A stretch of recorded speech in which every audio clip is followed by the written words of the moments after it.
Hello, welcome to Tuesday Talks.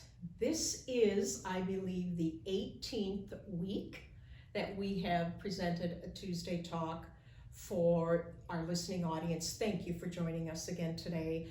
And today it is my pleasure to introduce to you Lynn Hansen, who is the Great Lakes Chamber Orchestra Principal Oboist. Welcome, Lynn. Thank you. It's good to be here. Lynn comes with quite a background, quite a music background, and so we're going to dive into that a little bit today and how she has been with the orchestra both in Traverse City and here with us at the Great Lakes Chamber Orchestra. But for now, let's begin, Lynn, with, are you from Michigan? I am from Michigan. Okay. Born in Detroit. Oh, okay. But there's really no hometown. There's where I graduated from high school, which is South Lyon High School, just north of Ann Arbor. My dad was a diesel mechanic and a welder on the construction crew that was building US 23 northbound out of Detroit. Wow. So my brothers and I were in a different school virtually every year. Wow. For me, it began with, well, I guess it began with kindergarten. So kindergarten, first grade, all the way up through fifth grade, when we landed in our house in South Lyon, Michigan. And we consider that our hometown, but we basically traveled a lot as kids. Okay, and so was it in grade school then, elementary school, or maybe middle school where you started music lessons? And did you, now you play the oboe, so did you start with the oboe? I started with the accordion. Oh, whoa, wait a minute. That's not a band instrument, that's not an orchestra instrument. It was, we were just outside of Livonia, and I can't even remember. You were what, 9 or 10 or? Oh, maybe 11? 7 Okay. or 8. And it was a summer program, learned to play the accordion, and we moved in the middle of the summer, and I sobbed when I had to give it up, but I think in hindsight, the accordion really was not going to be my future, but that was the first. Okay. And in 6th grade in South Lyon was the beginning of band as a program, and I was infatuated with the saxophone because it had something like 300 moving parts and looked very mechanical, and that's what I started with. You know, I hope all of you out there are hearing a pattern that we have more and more and more, time and time again, with the guests that I have on the program, where you began your music education through a school music program. Absolutely, we know how important that is. We do. So you started with a saxophone, but then soon transitioned. Yeah, I had a great 6th grade year experience on saxophone. In fact, I got to play the song Moon River as a stand-up solo all by myself at the end of 6th grade. But at the beginning of 7th grade, our band conductor approached me and one other woodwind player, and said that we had been chosen to play double reed instruments. And which meant nothing to you, right? Well, what is a double honored, reed? of course. We were honored that we were chosen, and what we found out within a year was these are difficult instruments to manage because of the double reed and making your own reeds. Well, I didn't make my own reeds until 9th grade, and I was lucky enough to have a high school band conductor who was also an oboist.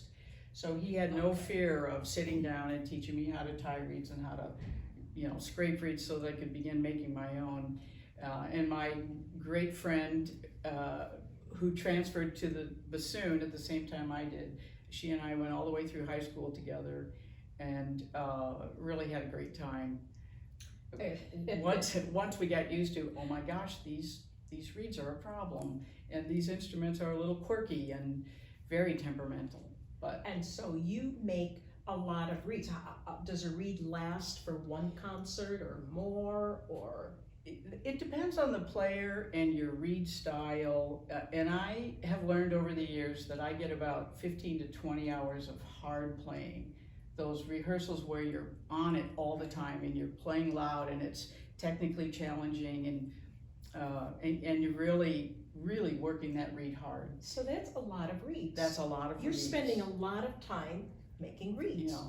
Yeah. And that, especially in college, that felt like a drawback because there could be brass players or string players or pianists spending 4 hours a day in the practice room, and, Right. and we're spending at least half that making reads, and I shouldn't say at least half, but a lot of time making reads that didn't let us practice quite as much as others. So I know you went to University of Michigan. You got your undergrad degree and a graduate degree, master's in music education, and I'm sure you were still playing your oboe. And then how exactly did you get up into Traverse City then?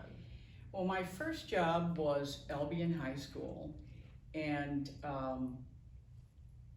it was educationally a good match, but socially it was not.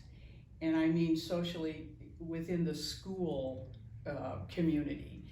And it was 1977.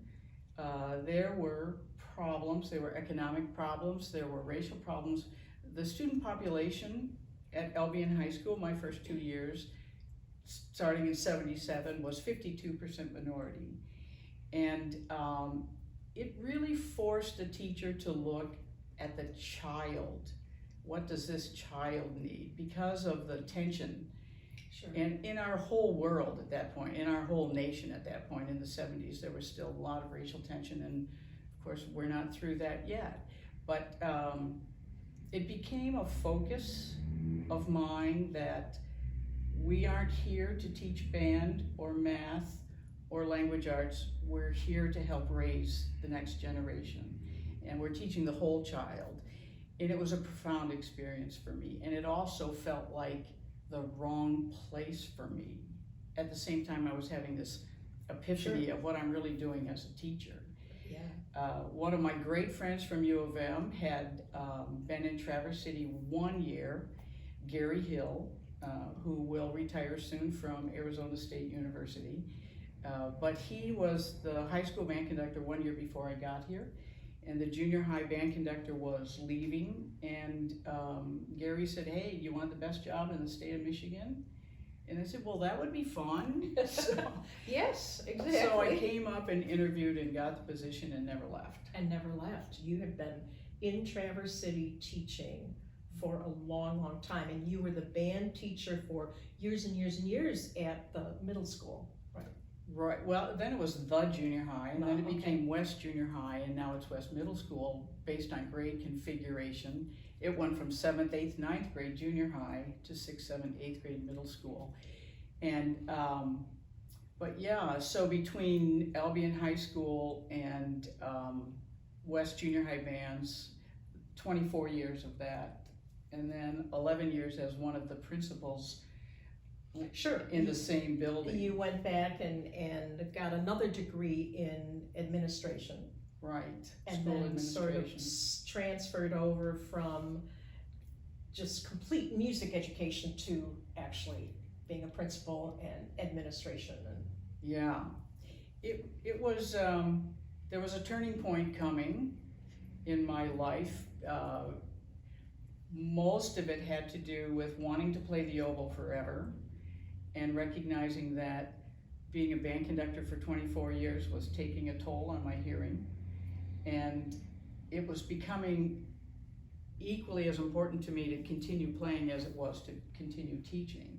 So I had to find a different role that was going to let me get away from that barrage on the ears and affecting my hearing. Yeah. But it was also a challenge to see if I could do what I do as a teacher on a broader plane, leave the four walls of the band room and go out into the broader curriculum, the entire curriculum of the school, and put that we are teaching the whole child.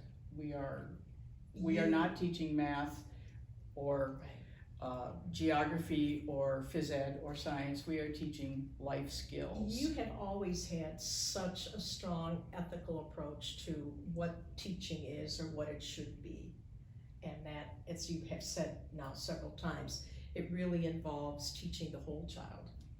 It does. Yeah.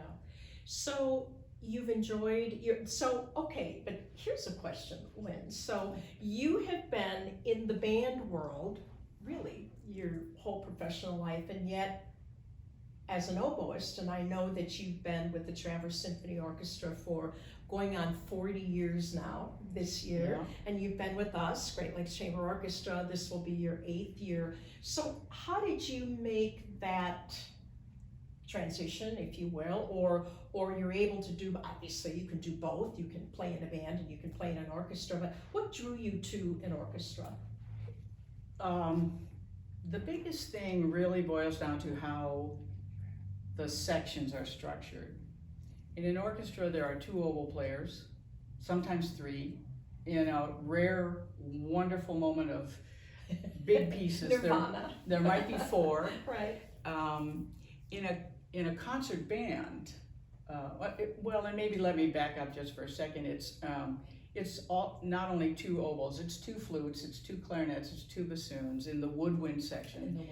But in a concert band, there might be 12 flutes and 12 clarinets and 4 oboes and 4 bassoons. In the saxophone section, which is altos, tenors, and baritone.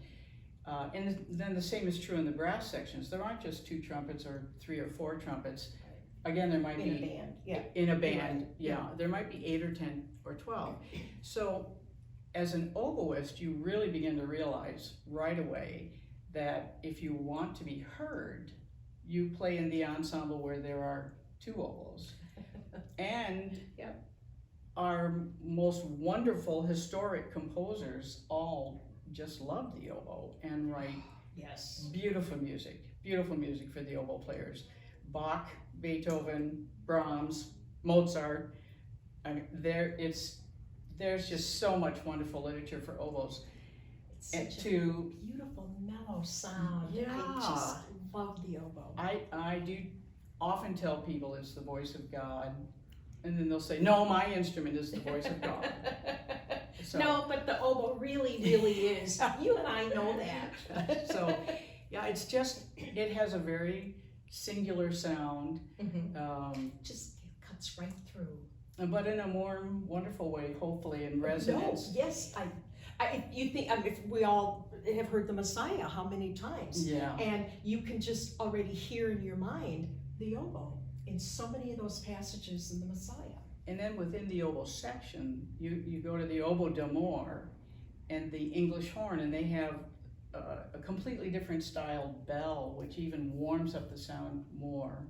And then when you put us together with those bassoons, the double reed choir sound, the double reed ensemble sound, it's just well, and that singular. It's a really, that reminds me of our Sunday series that we have done for the last couple of years called the Double Reed Stampede, and I'm sure many of you have attended that wonderful concert performance. And thank you for coming. that you have done and really showed us what that can be and what those sounds are, and just like you were just saying, to have that many double reed instruments all on the same stage at the same time. And I mean, that was just, you've quite a following when it's time for that Double Reed Stampede concert. So Lynn, here we are, still very COVID-19, still very, don't think I'm gonna be going to a concert hall.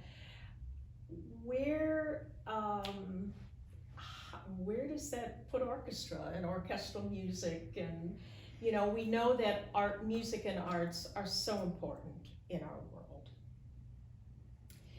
I'm as equally confused as the rest of society for where we're going and what's next and what will survive and what won't. But I agree that the human soul has to have music, and we've learned over decades of electronic improvements, it doesn't always have to be human to human music, but eventually Yeah. it does. You can't, There's a difference. we can't live in an all technological world.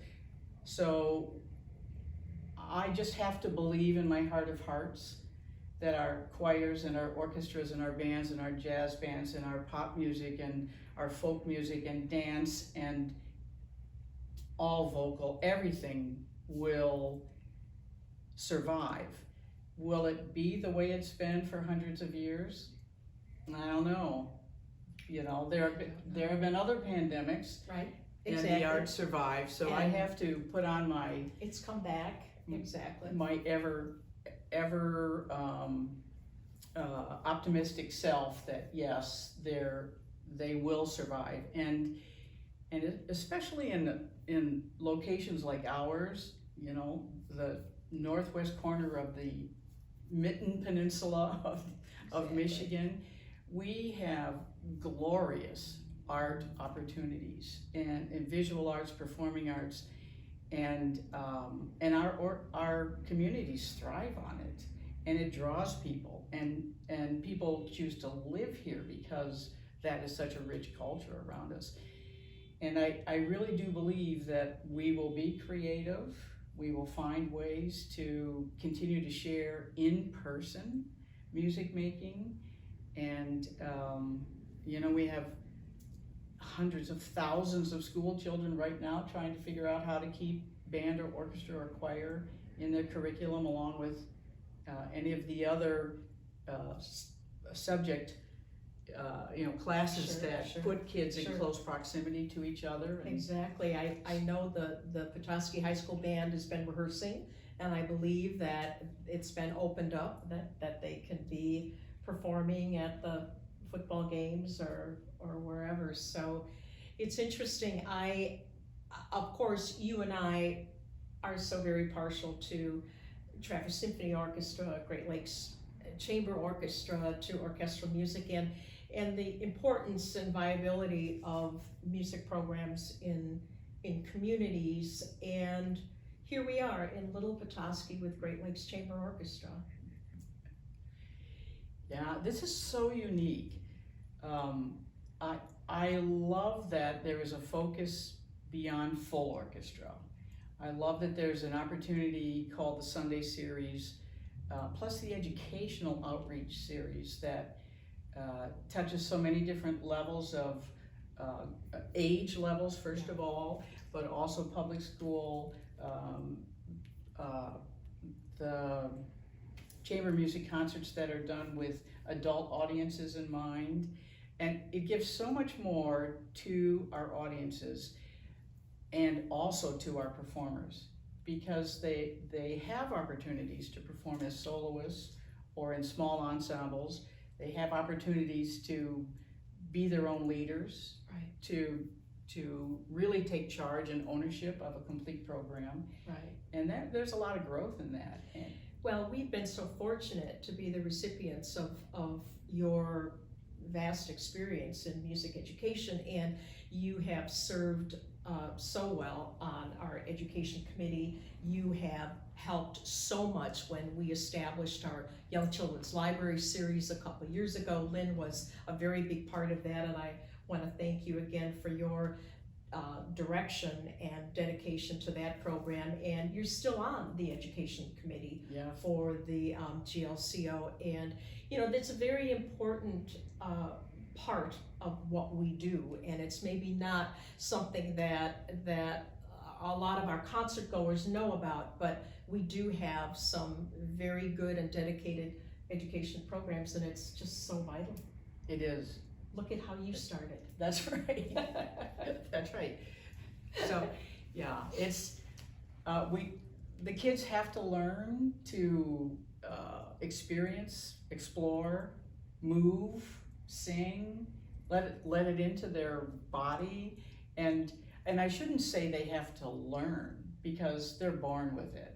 Yeah, They're that's born true. with it, but it's up to us to nurture that. It's up to us to provide the opportunities for them to experience it. And I think, and I'm sure you can speak to this too, it really not only enhances, but it really strengthens everything that you do and all the other learning that you do too. Having that music background, what is it, Lynn?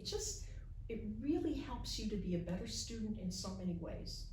I think it's a part of how we think as musicians, and how many, we're drawing in math skills, we're drawing in foreign language skills, we're drawing in visual, reading graphic notation skills. Focus beyond your own instrument, focus to what's going on around you, and focus on the bigger sound of the whole orchestra. Taking visual cues, taking audio cues, it's just huge.